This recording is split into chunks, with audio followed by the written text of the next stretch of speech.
Hello from the Woodrow Wilson Presidential Library.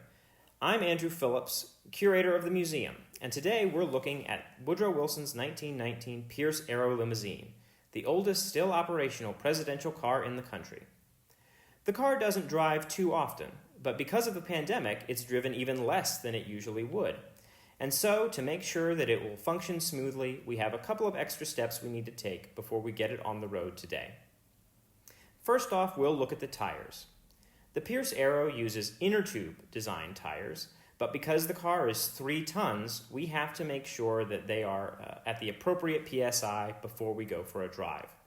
Just sitting still, they tend to leak, and so we have our handy air compressor here, allowing us to fill them all up to the appropriate levels. We'll fill up the ones on the side, the 2 spare tires, just in case we have any issues. We also need to take a look at the gasoline. Like with any car, gasoline that isn't used for long periods of time can get a little sludgy. And with this car being more than 100 years old, we want to make sure that it will run as smoothly as possible. So we're going to remove the old gasoline and replace it with a fresh tank. To do this, we'll open up the fuel line and place a container directly below the engine.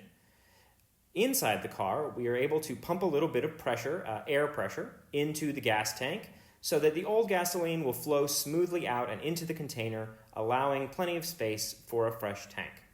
This will ensure there's not residue being built up inside the engine and that she will continue to run smoothly for another 100 years.